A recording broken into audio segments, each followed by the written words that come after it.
Hello, my name is Janine Mitchell and a very warm welcome to this fantastic episode of Success Mindset TV. Because who have I got with me? Not only Paul McGee, the Sumo Guy. Paul, thank you so much for joining me. How are you? Janine, I'm delighted to be with you. Life is, obviously it's got its challenges, but it's also got its opportunities. And I'm trying to manage my challenges as well as I can and seize the opportunities. So I think overall, I've got this little phrase, if you woke up feeling tired and miserable, just remember you woke up. And I woke up this morning, so it's a good day. I'm good, thank you. Oh, fabulous. Well, it's so wonderful to have you here. And I want to obviously introduce you to our viewers. So you're a best-selling author, you're an international motivational and inspirational speaker, and you've spoken in over 40 countries, from Bradford to Brisbane, I believe. I read it in your bio. That sounds... Yeah, although Bradford isn't officially a country or Brisbane, but yeah, from West Yorkshire to Australia, from England to the UK and Asia, America, Africa, and any other place that begins with A. I've spoken. You've been there. You've been there, haven't you? You've been everywhere. I'm an old bloke. I've been around a long time, and eventually, I spoke at a caravan park in North Wales, so that makes me international as well, I guess. You're just going to have me laughing at that through the whole interview, because you are obviously highly amusing as well as very successful. And I know you've spoke with over 1,000 organisations in the work that you're doing, and of course you're most well known for being the Sumo Guy, for writing the book Shut Up and Move On. And can I just say that was my first ever self-help book that I ever read. I love that book, and I recommend it to clients, and I just love the way that book is. So it just gives these wonderful techniques and tools that people can use and they can remember. I told someone the other day that was interviewing you, and they said, "Oh, the victim t-shirt." So you're so well known for being the Sumo Guy, and thank you for the work that you do, because as I say, I think what you do, you're very passionate, aren't you, about motivating and inspiring others. So can I ask, thank you for being here, of course, first of all, but can I ask kind of what led you to that journey, first of all, in the first instance, would you say? It's a short question and it might end up with a long answer. But That's fine. I think there's a combination of things, really. And I think a lot of it leads back to my childhood. Mm-hmm. Very sort of dysfunctional upbringing. Ran away from home at the age of 10, and was only missing a few hours, but you're going to go, wow, that's a bit of a cry for help, isn't it? Yeah. And when I got through my teenage years and my early 20s, and then I became ill with this illness, ME, or myalgic encephalomyelitis, yuppie flu, or chronic fatigue syndrome. So I'd lost my job through ill health. I'd had a really sort of like challenging upbringing, and then someone, and this definitely ages me, lent me a series of cassette tapes. And one of the cassette tapes, in this little phrase, it said this, it said, "Within every adversity, there is a seed of equal or greater opportunity." And I was thinking, I've definitely had some adversity here, lost my job, and also ME, or chronic fatigue syndrome, back in the late 80s. Probably 8 out of 10 doctors didn't even believe it was a genuine illness. My own doctor didn't. He sent me to see a psychiatrist in Liverpool, which I found a humiliating experience, can I say. Not going to Liverpool, but going to see the psychiatrist. And, it was a challenging time. And I guess what got me into what I'm doing now is, I suppose it was a combination of two things. One, because of my struggles that I'd had to wrestle with as a kid. Yeah. And because of then losing my job through ill health, and then even when I felt like I could work a little bit, no one had hired me because I didn't pass a medical, I started to get into and dive deep into personal development, and I've been a bit cynical about it to begin with. And then I thought, this is beginning to help me here. Yeah. And you often will say, people will say, "Oh, you're very passionate about what you do." Well, the passion comes because I was my first, in a sense, patient. Yeah. I didn't get into personal development because I want to become a motivational speaker. I got into personal development because my life was screwed up. I was struggling in so many areas of my life. I needed some answers. And I started to get some tools, techniques, and ideas that began to help me. And because I saw it help me, I thought maybe this could help other people. And so, I've now written 12 books, and the last one isn't aimed at the adult market. I don't mean dodgy books like 50 Shades of Grey genre, but my first 11 were for adults. Sure. This last one is for young people, and it's thrilling because I guess I'm now at the point, and I'm age 56, and my teenage years are well behind me, but I still remember some of the struggles I had and how it left a real deep imprint on me. But now I get a chance to write a book that's been brilliantly designed and illustrated and can give it to young people. And behind a lot of that is, it's not, oh, can you increase your sales? I've sold a lot of books anyway. I'm not like, I need to earn some more money. You know, we're comfortable. But I am driven by, I suppose, this. I think we're all mad. I think we can all make a difference. And I think we all do make a difference in different ways. And I think maybe my ways of making a difference is through the words I speak and the words I write. So, yeah, that's how I got into it, really. It's the struggles that have shaped me, really, and that I've had to wrestle with. Yeah, and you do hear that a lot, don't you? Kind of through adversity breeds success. I think when you've gone through your own struggles, and I really resonate with that, you know, and when you can kind of learn for yourself. I've been there myself, you know, just said there, yours was one of the first ever self-help books that I read, you know, the whole world of self-helpery. It sounds all kind of a bit cheesy, a bit cliche, but actually, as you say, once you get into that mindset stuff, and once you learn kind of how the mind works and how you can change that and knowing that you can take control, it makes a huge difference, doesn't it? It does. And do you know what's really interesting, Janine, is that some of this is very much old wisdom. You know, you could go back to, you know, the writings of Buddha. You look at, you look at the Old Testament, the New Testament, you know, from the Jewish faith, the Christian faith. I mean, there's a verse in the New Testament that says, be transformed by the renewing of your mind. And you go, whoa, hang on, that's written over 2,000 years ago. Be transformed by the renewing of your mind. There's a book in the Old Testament, the book of Proverbs, and one of the verses there says, you know, without vision, people perish. In other words, we need purpose to prosper. And so it's not as if I'm coming to this like, oh, I'm telling you all this stuff you don't know. It's been out there, in a sense, in the universe for a long time. It's, I suppose what I do is package it and present it in a way that is maybe unique to me.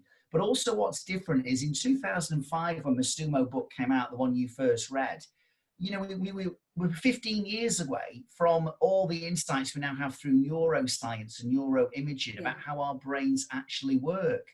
And all the stuff I talked about in 05, even, you know, shut up really means stop, take time out, press pause, think, observe, notice.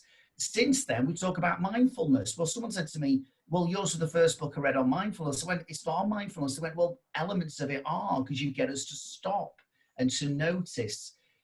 So it's a fascinating journey that I've been on, and I draw insights from and inspiration from all kinds of sources, really, and then just try and give people almost like a toolbox and say, look, here's some ideas. They may work for you, they may not. It's all good. You know, I'm not trying to, you know, I don't need to prove myself anymore. I probably did years ago, but I'm like, I'm cool. If you like this stuff and it helps you, great. And if you don't, move on, because there's plenty of other people out there who I'm sure will help you. Yeah, and as you say, it's that toolbox that I think really resonates with people, isn't it? Because it's easy strategies and techniques that you can use. I think when people do get kind of, there's too much science or too much this, it's something that people can easily use, isn't it?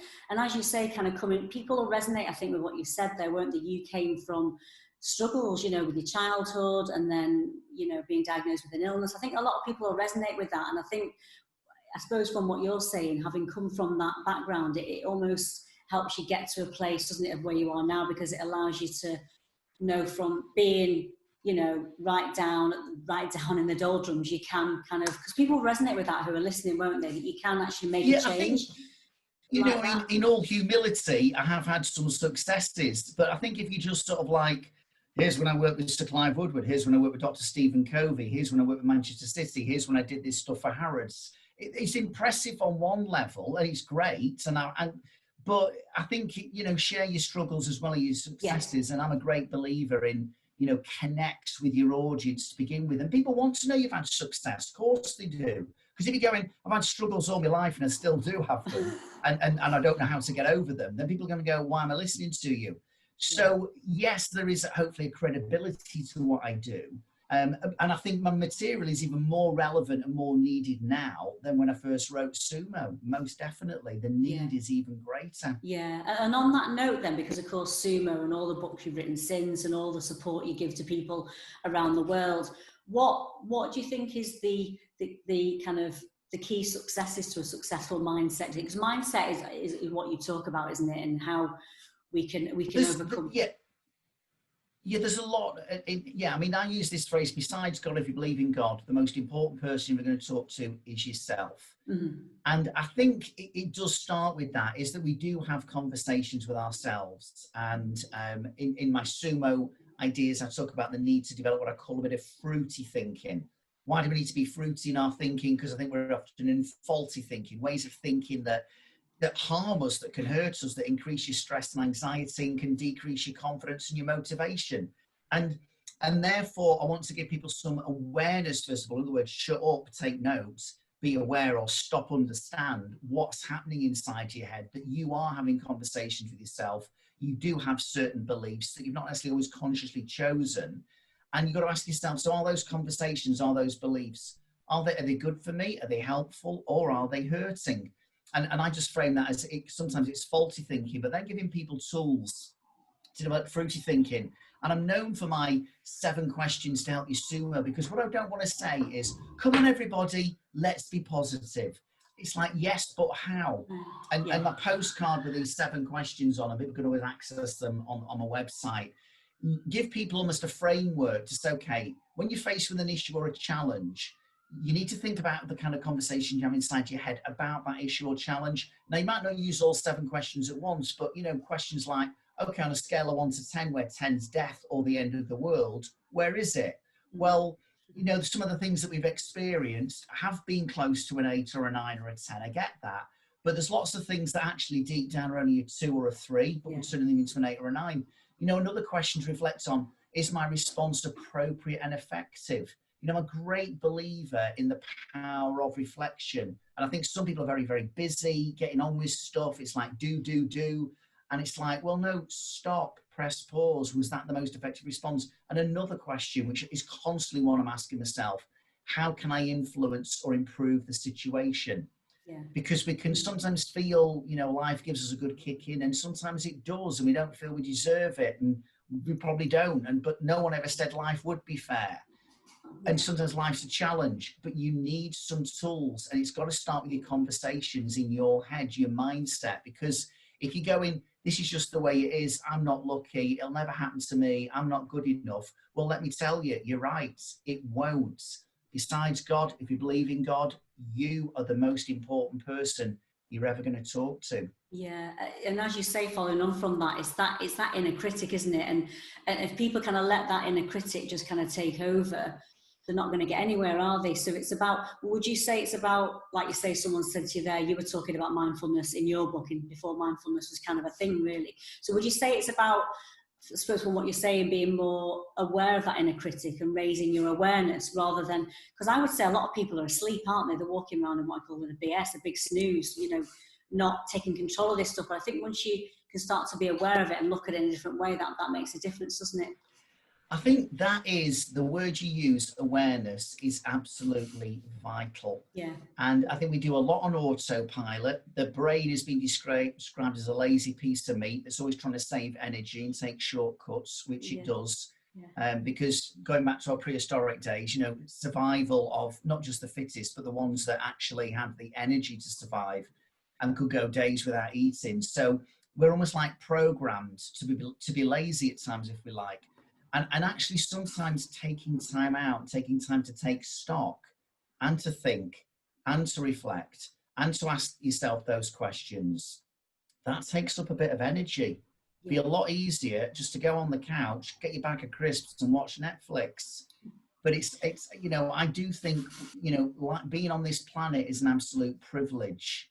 And if you look at the whole science of creation, and what I mean by that, of how we come to creation in terms of, the fertilization of the egg.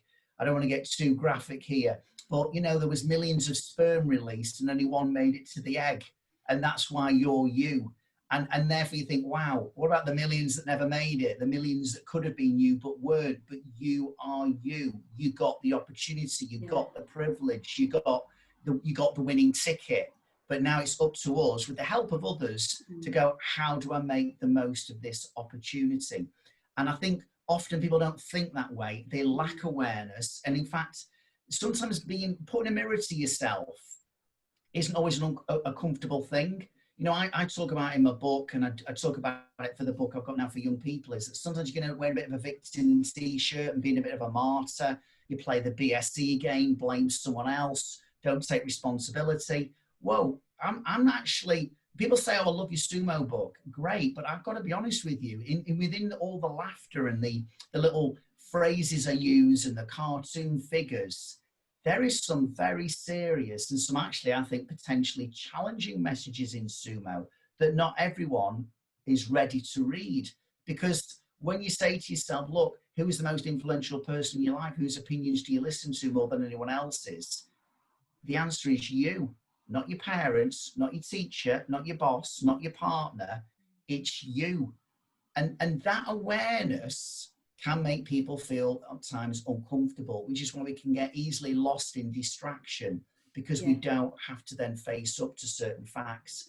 So for me, yeah, I like that, the big snooze, the BS. I love that. And I suppose that's why when people go, well, why did you go with sumo? Shut up, move on. It sounds a little bit aggressive. Yeah, it does. But I want to get your attention. And just being nice and friendly and bland and boring isn't going to get your attention. So yeah, I'm the sumo guy. What's sumo? Short, move on. Ooh, some people love it, some people, but it makes an impact and it's memorable. Yeah, no, definitely. And I think people see the total title, when you actually look through the techniques and tools, it makes you understand. And sometimes it is about taking responsibility. Quite often people just easily, like you say, blame everyone else except themselves, because deep down we really struggle to change. It's, as you say, the mind is lazy. It's easier to kind of put your comfy slippers on and watch Netflix, and it's easy to do that than change. But yeah, and there are times when that's a good thing to do, Janine. At times, yeah, you know sure. what I mean. It's like for some people, it becomes their life, and ultimately, I don't want to stand in judgment. If you want to just drift through life, watch your Netflix, do whatever you do, and you're happy, I'm not going to stand in judgment. It's your call. It's your life. But if that's not really deep down fulfilling you, and you're thinking, if I'm not careful, I'll get to the end of my days and go, what was that all about? Then I think some of the stuff that you look at, I look at, and other people write about and talk about could be, so we go back to that phrase again, a useful toolbox for you to dig in and go, what can I do just to make my life a little bit better? Not only for me, but actually by being a better me, I probably help other people around me as well. Yeah, 100%. And I like the way you talked before about, I say to clients as well, that there is only one of you. There's no one else exactly like you. And we forget, how powerful the body is, how much we can do. We take so much for granted, don't we? And I think, as you say, we just end up on that kind of, that life where you say years and years pass you by and think, what have I done? What have I got to show for this? And tomorrow's not here yet, but yesterday's gone. So it's about how you can do that for now, isn't it? And that's the whole, I suppose, the power of now thing as well, which is really important, isn't it? And I know in terms of, I know you just touched on some of the stuff, but what would you say for our viewers then in terms of that, if someone's struggling to change and they wanted to feel more motivated and more inspired, what would be your kind of top tips, if you like, to kind of motivate and inspire our viewers, aside from what we've just talked about? Can I just say, if you ever hear any motivational speaker on the planet, they're never going to give you the following illustration. And that is this. I'm doing some work a couple of years ago, McCain's Food in Scarborough. They make the oven chips, etc., etc. Yeah. I'm at a hotel the night before, no car park, got to park across the road, multi-story. I go to put my money to pay for my car parking ticket, and all of a sudden, the screen of the parking machine lights up with 3 words: change is possible. And I'm like looking around like, what do you mean change is possible? And it's like, yeah, change is possible. And I think one of the top tips is to understand actually change is possible. Because as soon as you start to say to yourself, it's just the way I am, I can't change. No, if you want to, if there's a big enough why, if there's a big enough reason, then you can. Now, another top tip, and that is this. I produce a calendar most years. And on the calendar for November, it has the following quote: there's magic in thinking big, but there's also motivation in starting small. Let me give you an example of that. I love this one. Only kind of like developed it recently. Inspired by a book I was reading called The Body by Bill Bryson. And he talks about set yourself a goal, and I've kind of like explored a bit more of walking 1,000,000 steps more than you do at the moment in a year. 1,000,000 steps. Now that's a big goal, but is it? Because when you break down what is 1,000,000 steps, what does that look like? 1,000,000 steps in a year is 2,740 a day. Okay. If you're active for 16 hours a day, let's say, that breaks down at something like 172 steps in an hour. Now, where am I going with this? I'm going with the fact you've got a goal, you've got a dream, you've got a vision, you've got this big goal, maybe 1,000,000 steps in a year.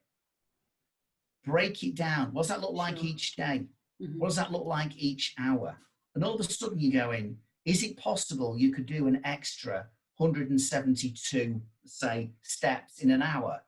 For 16 hours in the day? Well, yeah, actually, maybe it is. Great, because if you do that every day, and I think one of the keys to success is consistency, and turning up and showing up every day, then those 172 steps you do in an hour add up to 1,000,000 extra steps in a year. So I think one of my top tips is, think big, but act small. And don't think you've got to, and when I say act small, I'm not saying just kind of like see little old me, but take those small steps, but keep taking those small steps every flipping single day. People say to me, how do you write a book? One word at a time kind of works for me. And so, be aware change is possible. But don't think but also realize that some change, and I know maybe some of your interventions, Janine, can make a dramatic difference overnight for people. I get that.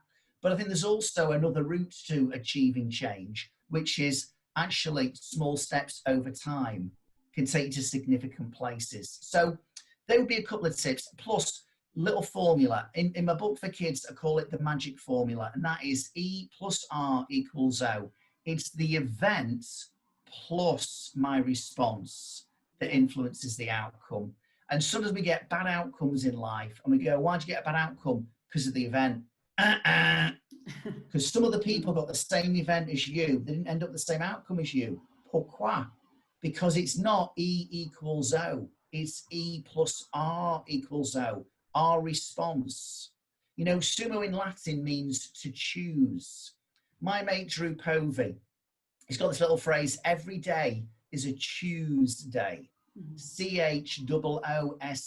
Love it. So we've got choices to make every single day, and that includes the choices I make to all the events that are happening in my life, because of course the event influences the outcome, but also your response does as well. So change is possible. The power of small steps, and E plus R equals O. I think that's enough to get you started anyway. Yeah, I like it. It's the same. I love the saying, life is a decision. We get to decide moment by moment, don't we? And it's so, as you said, with the responsibility thing, it's so much easier at times to blame the cat down the road or the neighbour, or we have to take that responsibility and know that we can change. It's not kind of up to anyone else. We can get support of other people, and that's obviously a really, really big part of it, isn't it? But it's down to you to make that change, isn't it? And obviously all these techniques you talked about, that is all around mindset, isn't it? And I think from what you're saying is, by using these techniques, it's about having that mindset so you can then achieve whatever that goal is. And as you said, the 1,000,000 steps, it's not breaking it down, because if you climb a mountain, you've got that first step. You don't just fly to the top. It takes you that time to, as you say, and once you break it down, it can be so much more achievable, can't it? Yeah, I mean, you're in a building now that looks pretty nice from where I'm looking, and yet at some stage that didn't exist, but then it first existed in someone's mind, and then it's like the design, and then it was the building, and then it's the completion, and now it's the occupation. You're enjoying that, being there. But it didn't exist at one stage. It was in someone's mind. My books, 12 books now, but at one stage, none of them existed. But then when I started to write them, they're in my mind. And then you articulate what's in your mind, either verbally or in the written word. and you create something. But we are creative creatures, and yet I don't think we always appreciate that. And go, well, I'm not very creative. Yes, you flipping are. I've seen your CV. You're very creative with the truth, I'll tell you. That kind of thing. But we are creative more than we realise. And you suddenly look around you and you go, this all started, in a sense, it lived twice. It lived, first of all, in someone's mind and then in reality. That's where we're at. So totally, mindset matters massively. I mean, imagination creates reality, and the subconscious doesn't know the difference between imagination and reality, does it? So if you can visualize what you want, first of all, to get to that point.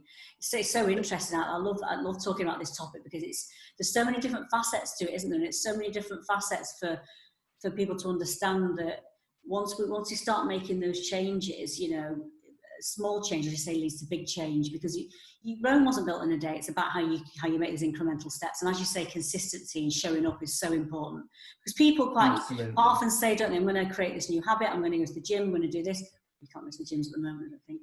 But they create these, and then after a month they're kind of given up. So it's continuing that and being in that positive headspace, isn't it? Definitely. I could talk about it all day. It's so interesting. But if you kind of just out of interest, actually, is there anything that you could share with the viewers that people might not know about you, or any kind of funny stories? Or it's always interesting to kind of look some of that personal stuff as well as your. Okay, all right. Two stories. One, my most embarrassing moment was doing an event in Croydon. Did a one-day seminar, about 60, 70 people in the room. I was mic'd up, got my lapel mic on. Later on towards the day, my microphone isn't working. It's making some weird noises. So I switch it off, carry on speaking. Then I set the group an exercise and I go to the toilet. And in my mind, I'm thinking, I need to switch my microphone off, which I do. The thing was, it was already off. So in other words, I was switching it on. I go to the loo, fortunately number one, not a number two, walk back into the room. The organisers sort of like gesticulating all over the place and doing all kinds of weird things. He said, your microphone's been on. So I get to the front of the room, talk to a couple of the people who are in a group chatting about the exercise I've set them. And I said, could you hear anything really? And this woman said, every shake, which I thought was an interesting way of describing things. My other story, I think people wouldn't know, is the guy who sold over 30 million books worldwide, no longer with us, is a guy called Dr. Stephen Covey. And his book, 7 Habits of Highly Effective People, came out in 1989, the same year I lost my job through ill health. Amazingly, 19 years later, I'm speaking with him at the same conference, get a chance to have a conversation with him. I want to talk to him about what he thinks is the most important habit and message out of his book. He wants to talk about his 52 grandchildren. 52. Wow. I was going to, I thought, can you remember all their names? But then I thought, I won't ask that because the conference starts in 3 hours. But it's like that Peter's K sketch, isn't it, when he comes up with the names? Bob, he's passed away now, and I'm sure his death certificate, cause of death, was exhaustion. But it was an interesting experience to definitely meet this world-leading guru who's been used by governments. And it was just the irony of, I was on invalidity benefit and had a walking stick, and I didn't know what my future looked like at all in 1989. And his book came out the same year. Wow. And it was 19 years later, let's be honest, it wasn't overnight. It was 19 years later. And I'm on the same speakers lineup at this conference at the Sydney Convention Centre. Not a lot of people know that story. Don't always get a chance to share it. But my event with my microphone in Croydon and me meeting with Dr. Stephen Covey and his grandkids. Amazing. The two polar opposites, but no, I love that. And it's interesting to hear who inspires you. And as you say, meeting that gentleman 19 years ago and then, being where you were kind of 19 years later, just amazing. And I know kind of what you talked about before, and I think for any kind of viewers who are struggling with challenges and they want to understand kind of how to be more resilient, what kind of takeaway message, just to kind of finish off, what takeaway message would you give to viewers to kind of just boost and improve that resilience? Because I know a lot of people do struggle with that, don't they, and how they can and I think one of the first things is to accept you will struggle, and we are humans, we're not machines. So in my sumo book, I talk about hippo time is okay. I talk about it in the kids book as well. You know, what do hippos do in mud? They wallow. And it is okay to not always feel okay. You know, to feel mad, bad, or sad is okay. So when people are struggling, I don't want to go, well, here's your 10 top tips to move on. No, first of all, just accept it is a bit of a challenge, particularly if we're going through a global pandemic. And it's like, right, okay, I might need a little bit of hippo time here. I might need a little bit of a wallow, digest my disappointments, my sadness, you know, kind of work through it, process it. But the other key thing is that I talk about in both the books for kids and adults is hippo time is okay, but it's temporary. It's a detour. Yeah. It's not your destination. And I think just understanding that you might have a difficult day. And also another top tip is, you know, feelings do fade. And feelings can be a bit like clouds. They are real. You see them in the sky, but eventually they move on. And also another little illustration you use in the kids' book, but I think it's relevant for adults. You know what? Life is a game of snakes and ladders. Mm-hmm. And sometimes you're on a snake and then you roll the dice again and you land on another snake. And that is how life is. But if you decide to quit the game, you'll never win the game. Because you've got to just be prepared to go, okay, it's a snake. I need a bit of hippo time. I need a bit of a wallow. It wasn't in the script. But guess what? Tomorrow is a new day. It's a new chance. It's a new choice. And I'll roll the dice again. Yeah. And actually, struggles can strengthen you. So there's no real satisfaction if you played a game that was called Ladders and Ladders. Yeah. Because you're going to win every time and you'll win quite quickly. And ultimately, it's boring. There's no sense of struggle, no challenge. But when you say, all right, it is a game of snakes and ladders, and I've landed on a few snakes recently, and life's thrown me a few snakes, okay, it goes with the territory. Have your hippo time, but then roll the dice again. How can I influence or improve this situation? What can I learn from this? Who can I ask for some support from right now? And keep on rolling that dice, because trust me, there are ladders on that board and you will land on some if you keep on playing the game. Yeah, definitely. And I've always loved that analogy of hippo time. Me and my colleagues used to talk about it. And, you know, as you say, just accepting yourself just for a moment and saying it is okay to wallow. I mean, I had, you know, I'm a professional managing stress and resilience. You know, I had a bad day a couple of weeks ago. I had to just take a day, probably a couple of days, but I just kind of did some meditation, watched some really good stuff on YouTube, and just kind of gave myself that time to say it's okay just to have a day, take a day, a couple of days. Of course it is. We're not robots, we're human beings, aren't we? And I think just giving yourself the opportunity to say it is okay to wallow, but knowing a hippo can wallow, but it's not forever. It's just hippo time. Which is detour, not your destination. That's the key thing to remember, and keep rolling that dice. Yeah, definitely. And it's a really, really good kind of part to end on, because hippo time, I really love that. And it's just important for people to recognize that, isn't it? And you can't say keep rolling the dice. And can you tell us what's your new book? Can you share with the viewers what the new book's called? Because I know I've seen it advertised. But just tell the viewers where they can get that. Because I think it's important to look after children as it is as well, adults, isn't it? Definitely. Yeah, it's called Yes. The Sumo Secrets to Being a Positive, Confident Teenager. Although if you think, well, my kid's only 9 or 10, they're too young for it. No, they're not. Okay. All the feedback I've got, it's my fastest selling book ever. I'm really, really excited about that. But what the feedback I'm getting from people who've been reading it, parents, teachers, is anyone probably from even the age of 8 or 9 will benefit from reading it. And some of the ideas I look at in other books I've now packaged in a certain way for children as well, because I think we all need help. We could imagine that for young people, especially in these times, they need maybe a few more tools and inspiration. I try and weave in humor as well. It's very visual. So what's really encouraged me is the amount of people who've said, my kids don't normally read a lot, but they've really enjoyed reading your book.